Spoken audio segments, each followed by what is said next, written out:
right up noon. Okay, I'm going to go ahead and call the meeting to order. Welcome, everyone. This is a special day. We're going to even have cake. So we start the meeting off with the Pledge of Allegiance. So if you would like to join us, please stand.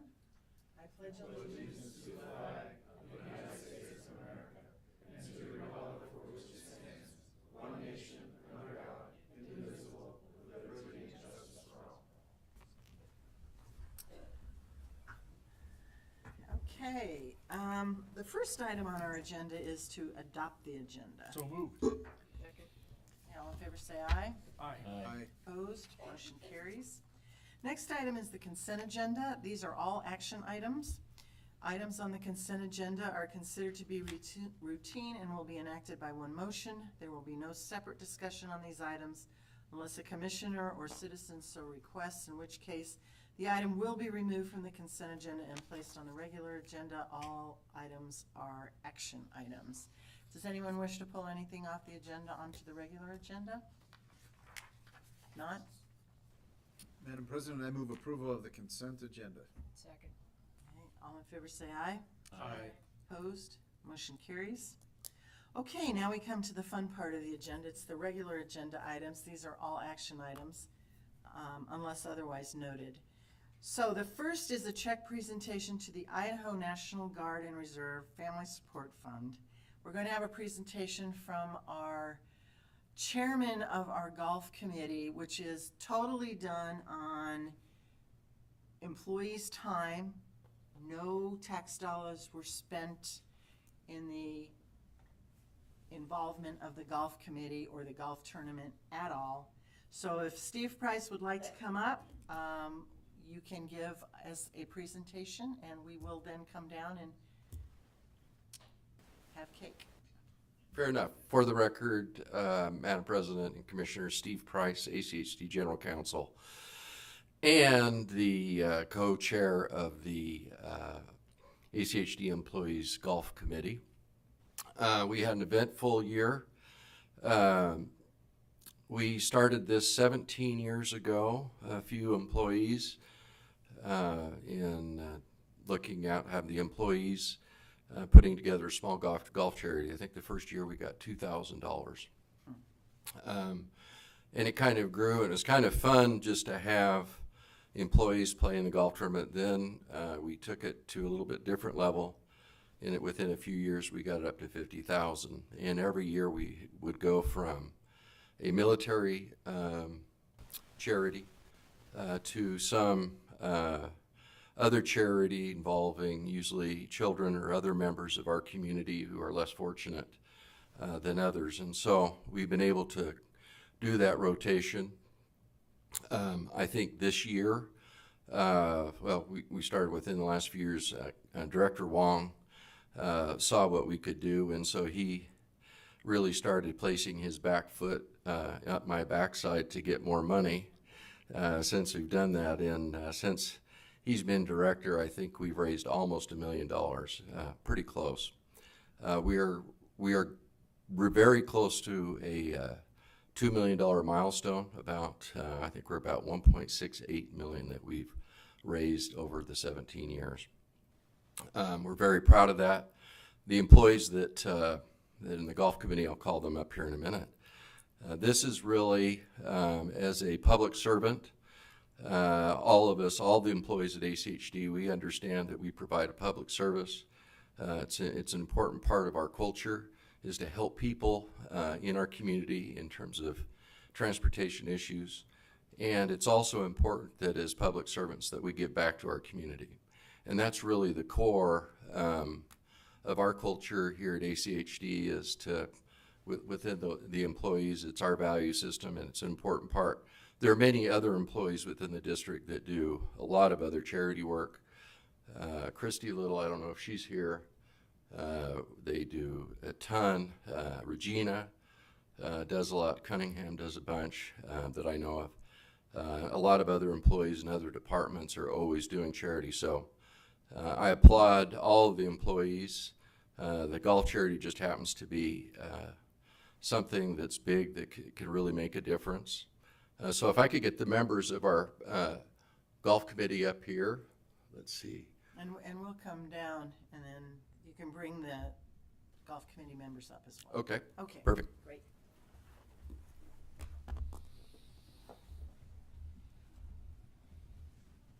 And you're going to introduce them by name? Yes.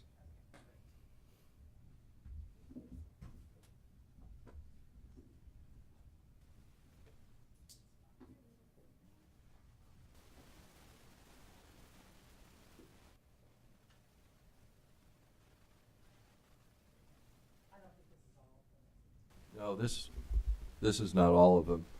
But we're going to start with Stacy Workman. She's our Spencer, excuse me. That's just marriage. She's an integral part. She does all of the treasuring and a lot of the organization. She's really a chairman. Dean Cooper is also my co-chairman. He does a lot of the day operation stuff. Regina Cunningham, she makes the tournament look beautiful. And Stacy Arrington, she's a key player. Christy Foltz, she does all of the brochures, everything, all of the artwork for the program. Every year we have a Powerball, which is for each team. Some of the children from or family members of the charity, they decorate that ball, and that's incorporated into the golf tournament. And there's a big prize, and she's always been able to incorporate that into our tournament. Diane Bevins, she's a game day girl. She does all of the work on the putting green, raising money. My assistant, Graciela Del Real, she helps generate a lot of the money that comes through the silent auctions and the raffle prizes. Sarah Baker, she's also a game day. She raises, she works with Diane, and she's very good at some orthopedic work for golfers to reach into their pockets and get money. And Commissioner Paul Woods has always been very good. We put him into a player auction, and this year I bought him for $400. But we ended up winning with his efforts. So, Madam President, I'll turn this over to you. No? No. I'll keep going. So if we could have the general come up and your members, welcome. And Stacy, you want to come? Here we go. On behalf of the ACHD Golf Committee or employees, we'd like to present to the Idaho Guard and Reserve Family Support Fund a check for $180,000. It is a new record.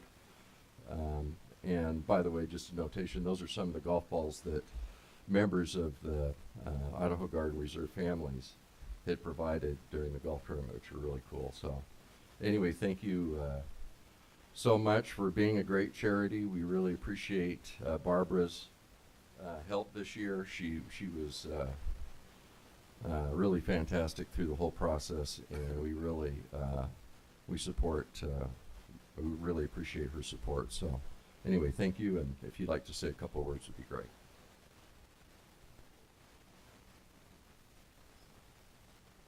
Well, on behalf of the entire Idaho National Guard, it's a bit overwhelming, and it's extremely impressive and very generous that you chose this charity for the proceeds, and it's greatly appreciated. You know, we in Idaho who serve in the Idaho National Guard are extremely blessed that we live in a state and a community that truly appreciates the service of the members of our organization. We don't take that for granted.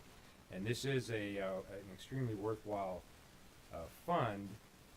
Driving over here, the president of the board pointed out to me that the fund was incepted in 2004, and since then, approximately 1,700 service members and $2 million have gone out to help families and service members in need. And just this year, it's I think 55 service members and $100,000. So it is a worthwhile, much needed fund, and we greatly appreciate that you've donated that to us. And with that, here we go.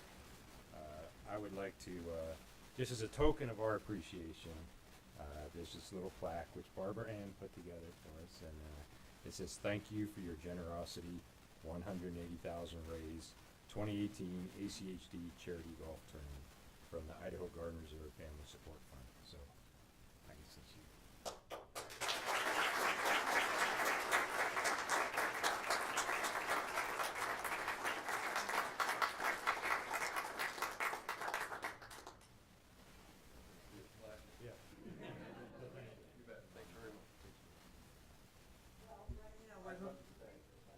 Yeah, I don't know if, I don't know if that actually cashes or not. But we're gonna take like a 5 or 10 minute break. Everyone can join, the guard and the golf committee and cake. But first, I have a small presentation to make.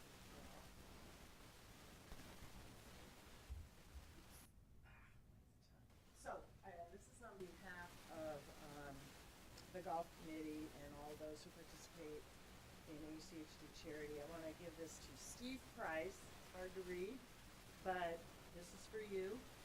It weighs a ton. And I kind of tried to clean it up without fingerprints on it.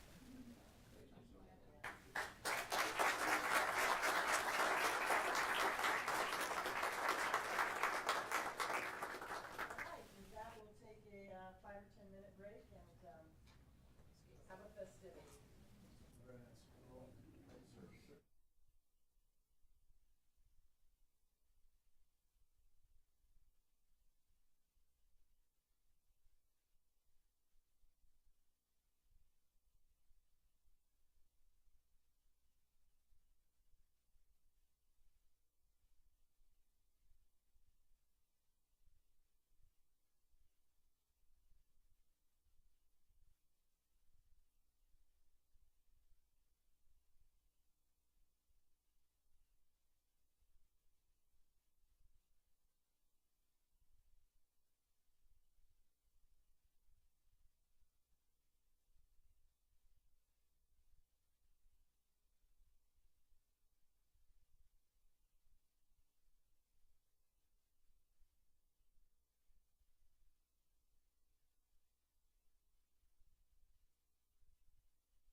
will go back into session now, and once again, thank you to the golf committee for helping make the golf tournament such a success, and congratulations to Steve again and Dean for ramrodding it, and then, of course, congratulations to the Air Guard for the check that they received. I know they're going to do some great things with it. So, next on our agenda is the Single Integrated Operational Plan. It's a request for adoption. This is a public hearing. I will open the public hearing, and we will have a presentation from Justin Lucas. Thank you, President Baker, members of the commission. For the record, Justin Lucas, Planning and Programming Manager here at the Ada County Highway District. Glad to be before you today to present the Single Integrated Operational Plan for your consideration and adoption. Staff is recommending approval of the plan today as presented. We had the opportunity, as you're very aware, to go through 5 work sessions on this document. We went in depth on several topics, and this plan is a consolidation and summary of those work sessions and the discussions that we had. Just for a brief review, this is a little bit of a different plan than typically we bring before you. The majority of ACHD's planning efforts run out of my office are outwardly focused. Our integrated 5-year work plan, our neighborhood plans, and all of the other corridor and concept design plans that we run are typically outward focused, and they focus on ACHD projects. This was an inwardly focused plan, looking at ACHD's operations and the issues that we face in the next 5 to 7 years. That's the time frame that we analyzed. The plan identified desirable and achievable outcomes that address critical issues facing ACHD. And ultimately, the plan is intended to provide the ACHD Commission with context and direction as you consider on a yearly basis the ACHD annual budget and the integrated 5-year work plan. This is a tool that is intended to be used to examine all the different decisions that are brought before you. Hopefully, this tool can provide you with information to help you make those decisions. This diagram was kind of brought into ACHD's planning structure during the strategic plan, and I thought it would be good to show how the single integrated operational plan fits overall within ACHD's planning structure. As you are very aware, the city and county comprehensive plans establish the overall land use vision for the valley. These plans are consolidated and reviewed through Communities in Motion, which is the regional transportation plan that is put together by Compass every year. That plan contains demographic projections. It also is the driving force behind the transportation demand model, which ACHD uses for its CIP. During the strategic plan process that we completed in 2016, we created a link between those plans, a direct link between those plans and our other major planning documents, the Capital Improvements Plan and the Integrated 5-Year Work Plan. That link was intended to show and help the ACHD Commission realize the incredible growth and change and all of the things happening out there based on the land use vision, and try and put our arms around how those things impact ACHD specifically when it comes to asset management and resource allocation. And under your direction, I think a lot of good decisions and discussions came out of that document. Today before you, the single integrated operational plan falls under the umbrella of the strategic plan, and it's intended to, as stated, help ACHD deal with those internal operational issues that it faces on an ongoing basis, specifically though those major issues we see in the next 5 to 7 years.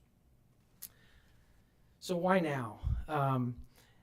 This is something we talked quite a bit about during the process, and I thought it was worth highlighting. ACHD has reached over 5,000 lane miles of roadway under our jurisdiction, 5,042 to be exact. That's a pretty significant milestone. That lane mile growth is happening at an explosive rate. We've seen that with all of the different approvals coming before the Highway District, not only for entitlements, but for actual new roadways through final plats. And that is something that's constantly being monitored by ACHD staff and being shared with the Commission.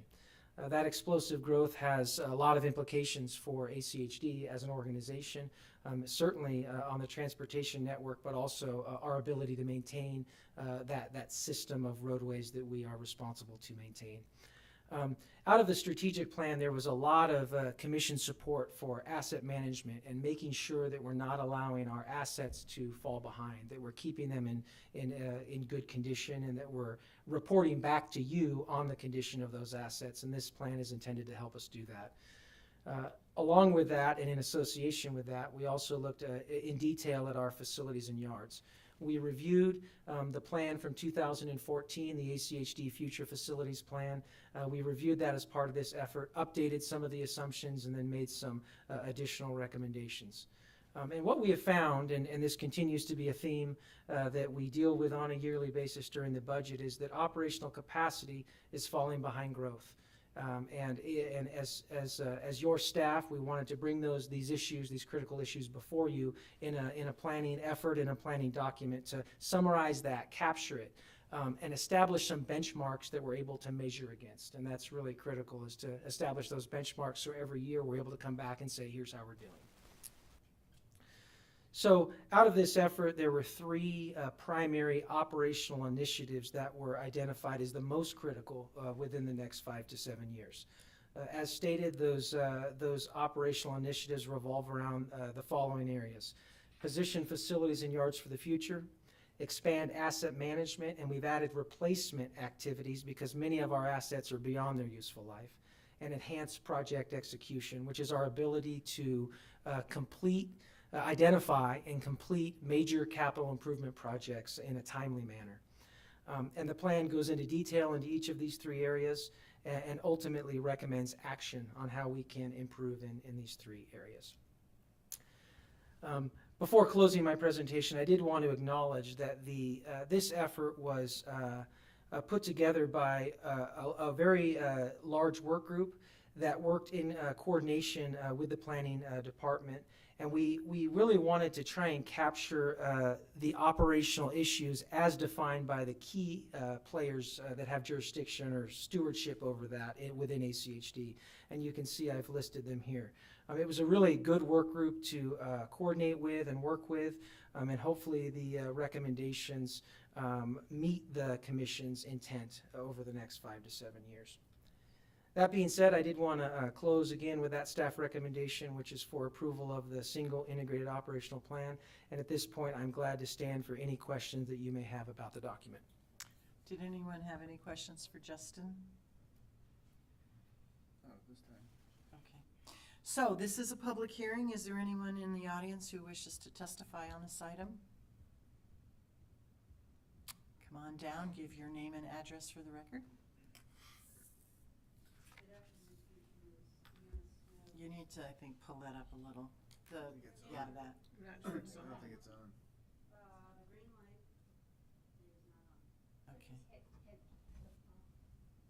Okay. This thing, there we go. There you All right. go. Hit that little thing, all right. So it's been on in the past, never paid attention. Deanna Smith, 910 Main Street, Boise, Idaho. It's clear that your staff has done a lot of really good hard work on this and has thought through the internal needs.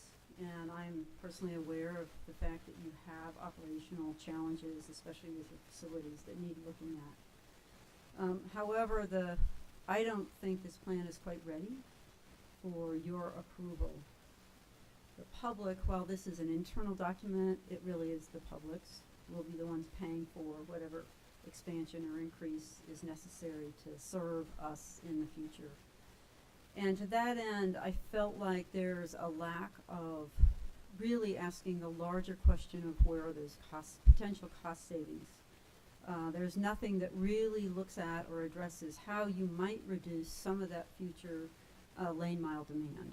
There are many communities around this country today that are looking hard at how they can reduce vehicle miles traveled. And I did not see this in this document, and I have not seen it really in your integrated 5-year work plan or your strategic plan. So I would encourage you to pause and take a deeper look and see if there are at least some action items that could be considered in terms of pursuing and thinking about. You don't really have answers in front of you today, but the type of action items that are in this plan that encourage you to continue addressing this from year to year. And an additional thing I'd like to put before you, I've been looking for an opportunity to, is it might be time, I know ACHD is very proud of and should be very proud of the very good condition PCI that you hold yourselves to. However, a number of communities around the country have gone to good, realizing that good actually does achieve that long-term engineering status. It's not as great as very good, but it might be a cost savings, and it might be something that you should at least look at and see if it's adequate. Maybe not for all your roads, but possibly for some of your roads, your local roads. There was some language in this plan that sort of hinted at maybe they were going to look at that, but it didn't say that outright. I think that would be a useful action item. So with that, I'll let you deliberate. Thank you for your time. Thank you. Does anyone have any questions? Thank you, Deanna. Anyone else who wishes to testify on this item? Come on up.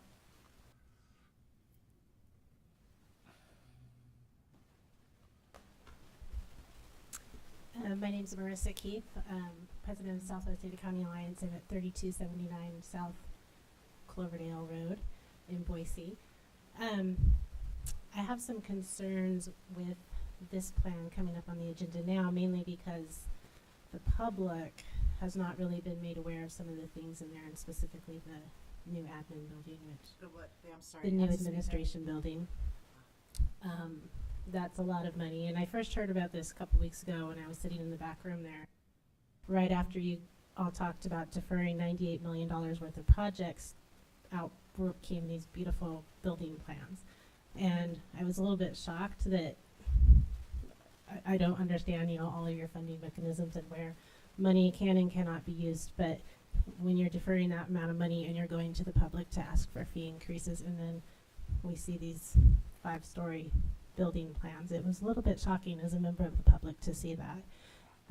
I'm not saying that ACHD doesn't need a new facility. I don't believe that just because you're a government employee that you should work in substandard conditions. I get to work at the renovated mall called Health and Welfare, and it's very similar to this in its design and color scheme. But I think that passing this plan at this time would not be very transparent for the public. I think that there should be more outreach in that area. Thank you. Thank you. Any comments? Not at this time. I would just say that the conflation of asking for more money for construction projects and a new building is not appropriate. We have not taken any action on a new building. Conflating one with the other is it's not appropriate. So, any other comments on this item? Okay, if not, are there any questions for staff? Mr. Woods? Thank you. Justin, I know that I joke with you sometimes about strategic plans, and you take it very well. And so I'm not joking. I think that you've put a lot of work, into this effort and the staff, and I want to thank you guys for that. Can you go to the slide that is kind of the, how this relates and everything? I think, for me, as I've tried to get my mind around, the plan, I mean, I get hung up on the word plan sometimes, but it's really a lot of great information. You've framed for us the challenges that the district faces in terms of maintaining lane miles, and we've had some good comments about PCI. We've had some good comments about, how do we manage the lane miles? And it's looked at everything from, the limitations that we have as we grow. What do we do with the building? Those kinds of things. But I think it's easy to maybe misinterpret what this is trying to do. This is not a commitment for funding. This is not, the highway district's already made a decision they're going to build a new administration building.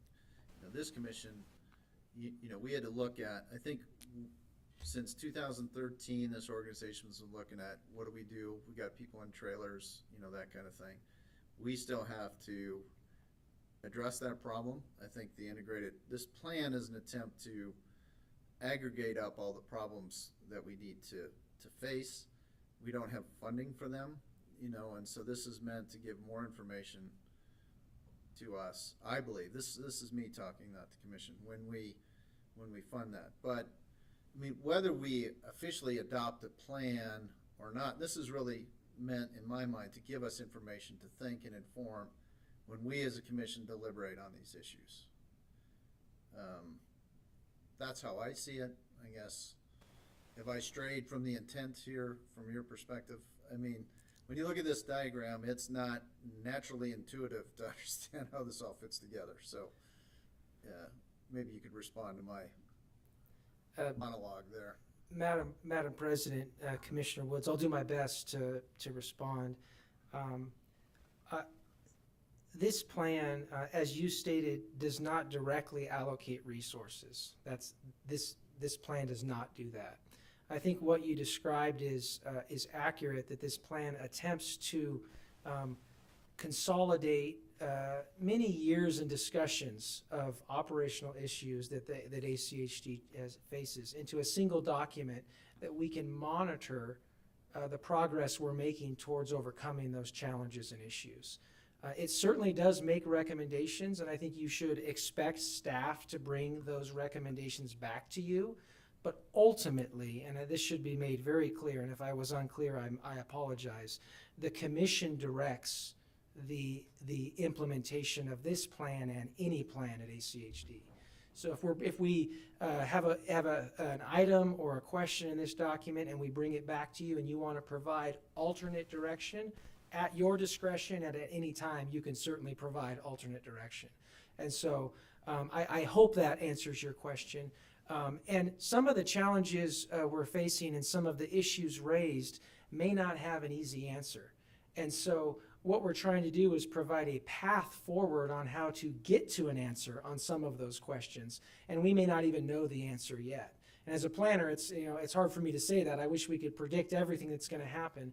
But ultimately, if we're able to get a document like this accepted by the commission, and we're able to, over the next 5 to 7 years, bring it back to you, check in, ask you further direction, bring issues back on an annual basis during the budget, it really gives staff the opportunity to say, at least we know we're talking about the right things and we're pointed in the right direction.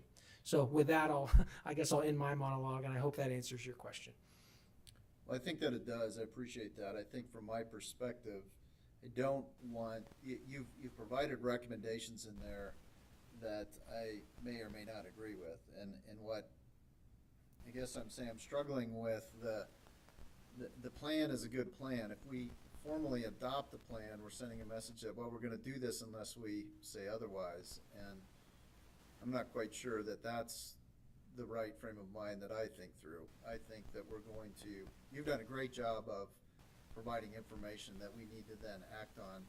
And I don't want to have some broad, document that suggests unless we direct otherwise, we're building a big administration building. We're, building these satellite yards. We're doing this, that, and the other thing when we have not even come close to figuring out how we're going to pay for any of that. And so that's just my thought. Anyway, thank you, President Baker. Any other comments? Mr. Walthall? Along the same lines, but without trying to be redundant to what Commissioner Woods has asked, right along the line of the future facilities that we need, whether it be a headquarters building or the satellite operations, the equipment to go into those satellite operations, whether we're going to store salt or sand or equipment and put staff out there. This document is a general umbrella for all of that, but what it is not, and this is of almost paramount importance to me from the standpoint of general understanding, is it really doesn't give any kind of a template as how we're going to gauge whether or not it is worthwhile to do any of those things from a financial standpoint. And I'll give a kind of an analogy here. Many years ago, the Blue Cross of Idaho was bleeding money like somebody that just been gut shot with a shotgun. And they announced that they were going to build a multi, I know that sounds funny, doesn't it? They're already smiling. Stories. Blue Cross looked awful. And they said, we're going to build these two incredibly beautiful, large buildings on Eagle Road and Pine. And this was in the middle of some legislative problems that I was in the insurance business then, and I said, okay, you just passed, this is the legislature just passed a bunch of bills that completely gutted the competitive landscape for health insurance in Idaho. And so Blue Cross was one of the only carriers left, and they were stuck with taking everybody, and they were losing money right and left. So they announced these two buildings, but they very carefully crafted an ROI scenario as to what they expected would happen, dollars and cents, when they terminated all of the many, many leases that they had throughout the county for different facilities and consolidated everything. And wouldn't you know, when they completed those buildings and moved in the next year, after a number of years of significant losses, they were in the black again. And within just a very short period of time, they were profitable. And as you and I will all admit, when we take a look at who's taking care of the bills for our health care, we want those people to be in business and be profitable. I don't see, and this is maybe something that's premature, but it may be due to the fact that we haven't projected it out to others outside of this room enough.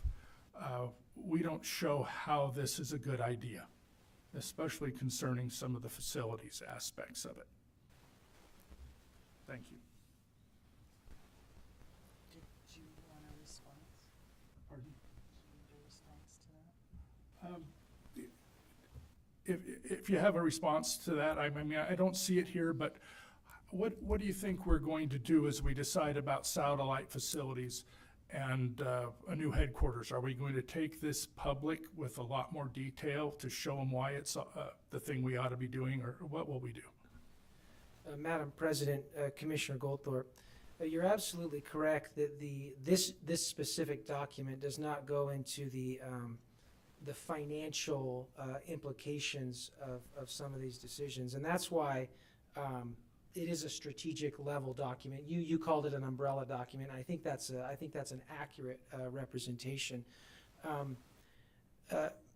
I think the decisions associated with some of the action items in this document absolutely would require, and I think the commission would demand, more information prior to moving forward. I think that's very fair, and I think staff would expect to provide that information as part of as we implement any of the strategies described in this plan. So I don't know if that exactly answers your question. I think the plan purposely did not go into the financial aspects of it because those decisions really require, first, kind of a thumbs up from the commission that we're interested in you at least pursuing and going down that path. And then once we get that, we would do the follow-on work to provide the detailed information and answer those questions. Well, I know we're on the record, so what do you think that we'll be doing when we make those decisions? Will we take it to the public and have another hearing like this so that we have no excuse that people won't know? Well, I'd like to answer that. First of all, I think that this is a framework for future discussions, okay? It's the things that are on the horizon that may or may not come to fruition that obviously will take a lot more discussion, but it at least sets out the parameters of what will be there in the future or what is going to be necessary in the future. And it may in fact be going from PCI from very good to good or even to poor like Nampa does. But you know, you got your strategic plan, which is a high level look at things. Out of that comes your capital improvements plan. Some of that is funded, some of it isn't, but it's a long range look at what's going to be necessary.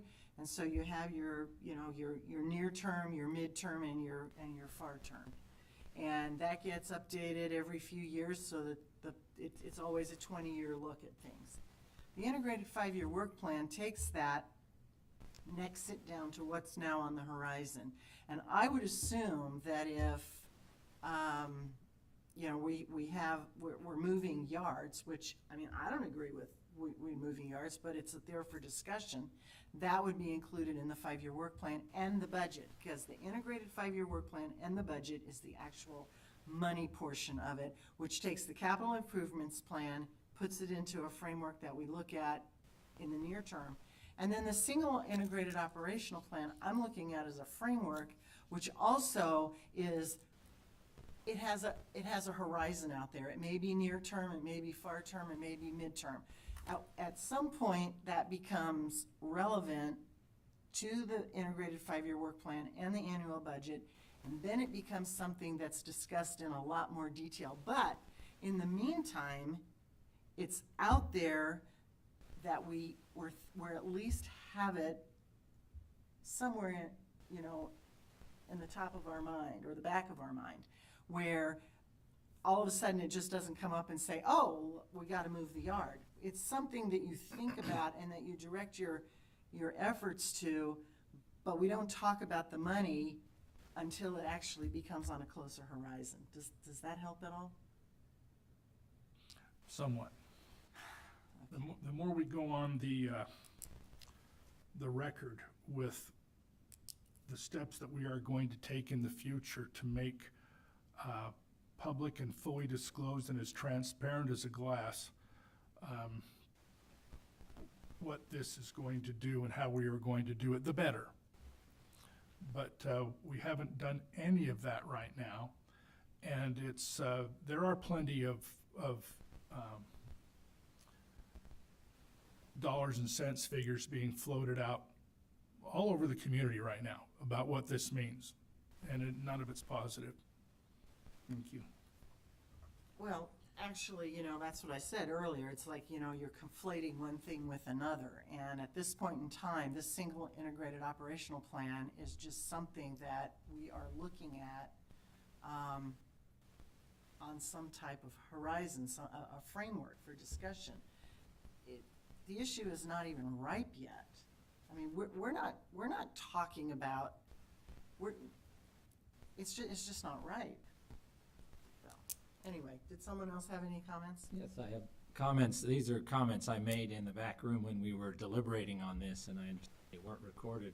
Okay, I just wanted to, are yeah, these these are questions- comments Wait a minute, wait a minute. regarding this, Wait a minute, my I'm- vote on the single Well, integrated I know that, operational Mr. work plan. Hanson, please, is this a question for staff? It is not. Thank you, Justin. Okay. You may sit Does down. anyone else have any questions for staff? Okay, then I'm going to close the public hearing, and then Mr. Hanson, now you may make your comments.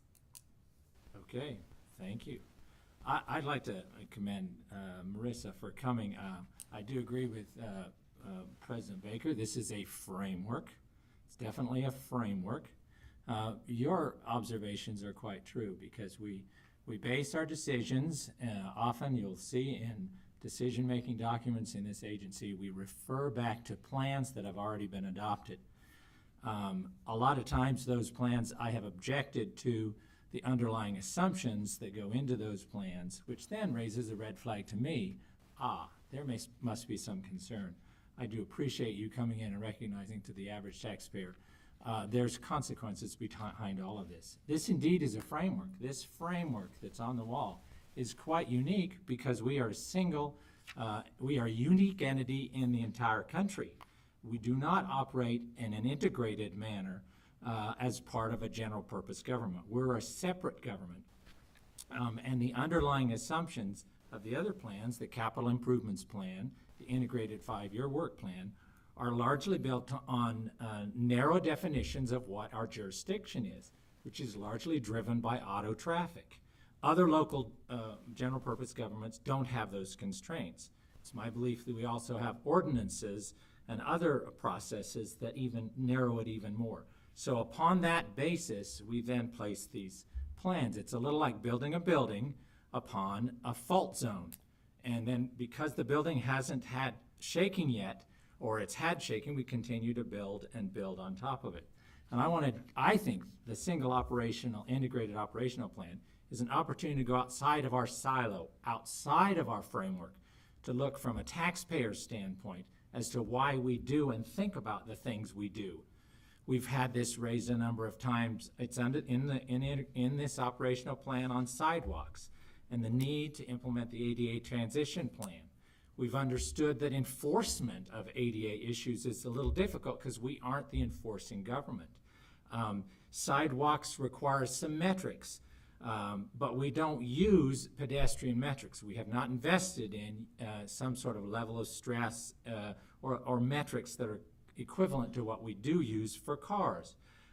So we don't actually analyze the connectivity of sidewalks, safe sidewalks or otherwise, as a tool for saying, in fact, maybe we don't need this many lane miles because we've got the tools that help reduce congestion through other modes like bike lanes, transit, and pedestrian infrastructure. Those aren't congestion management tools. We don't use those for transportation demand management tools.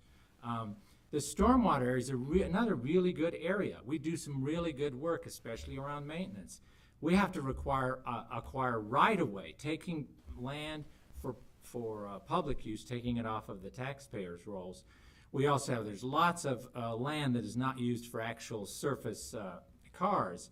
The cities also have jurisdiction under the Clean Water Act. They have jurisdiction under a lot of things that overlap. We integrate agreements with the cities. I think there's a lot of opportunities to develop a single integrated operational plans with the cities who are also dealing with water and water quality and the flow of water into the watershed. Enhanced project execution. When I first heard this in our discussions, I was thinking, great, this is the opportunity where we're going to discuss the integrated development review process, because developers, little ones and big ones, all have to go through these two siloed agencies, unique in the country, right here, and it didn't happen.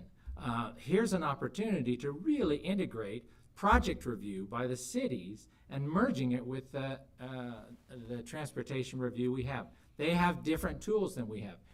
Yet they need to develop those tools, they need to develop the staff, they need to develop the technologies, just as they've been identified in our plan. So we're going to develop them in our silo, and they're going to develop them in their silo, and you, Ms. Keith, and others will be paying the bill. We have a bifurcated public involvement process, and I've seen this on a number of occasions. People come in to the public involvement process, and they want their input taken, and we say we don't take input on health, we don't take input on economic activity. What we're taking input on is basically the movement of the transportation, movement of people, movement of cars. You need to take that up with the city.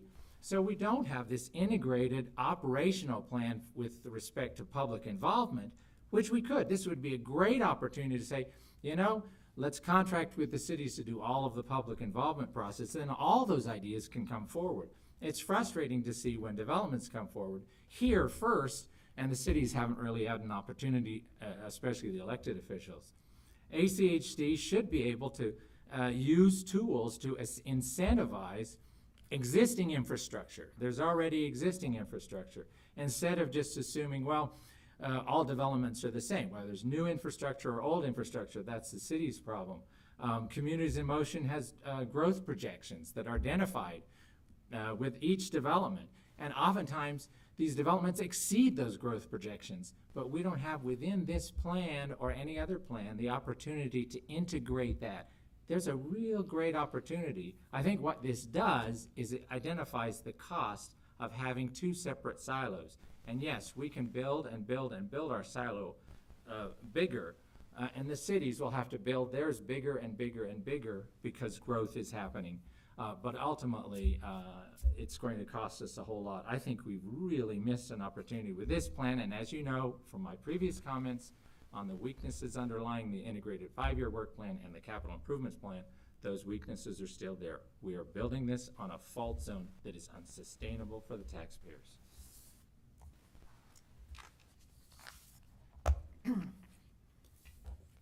So we've been asked to adopt the plan. Is there a motion for that or not? Well, Madam President, I'll give you my thoughts. I guess my motion would be to defer action on the plan today.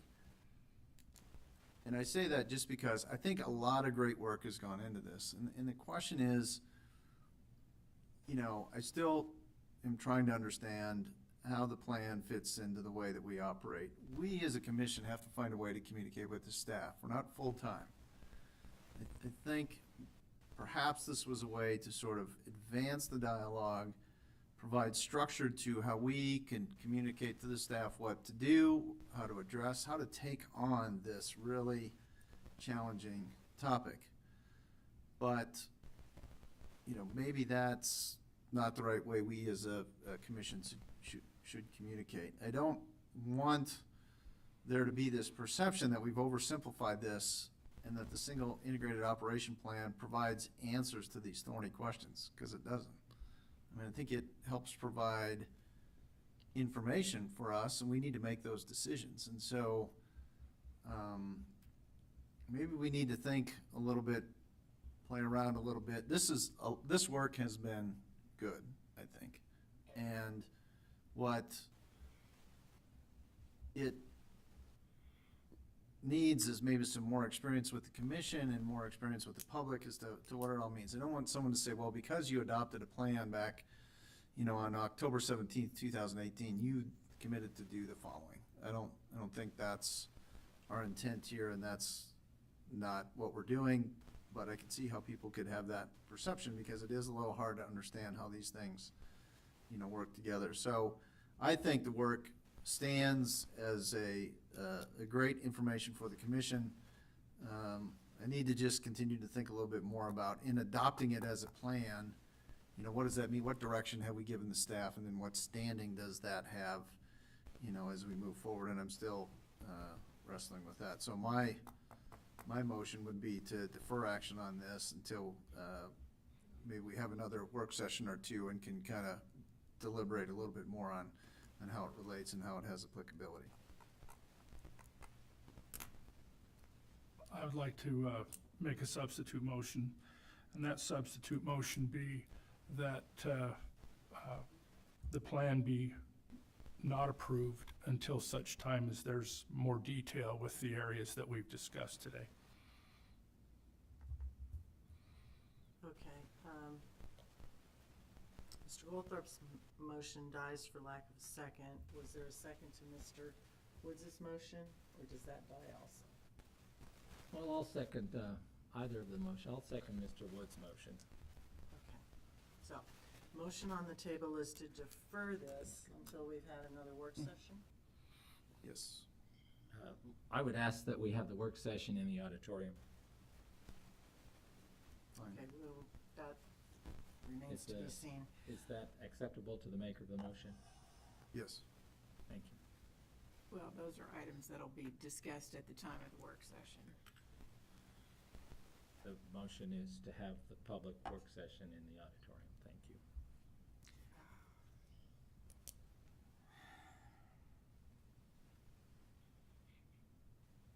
Maker of the motion is agreeable to that?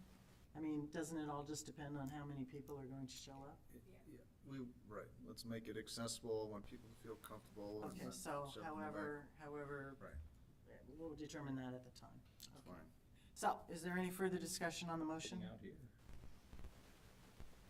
Okay, so the motion is to defer this until we have another work session, and we can schedule that within the next couple of weeks, I would think. So, all in favor say aye. Aye. Aye. Opposed? Nay. Motion- All vote aye, so motion carries. All right. So, that concludes our agenda. We have public communications. Is there anyone who wants to address the commission, or does the commission wish to? Okay, I'd like to have the work session in the auditorium on the State Street in Glenwood, because I know other people are listening to this on a streaming, and they would like to hear the discussion via streaming. but And Mr. since the Mr. staff is already Hanson, here, Mr. Hanson, we don't stream, the work sessions. we stream from this record- auditorium. We record the work sessions in the other room. So the Meeting work adjourned. sessions are not accessible.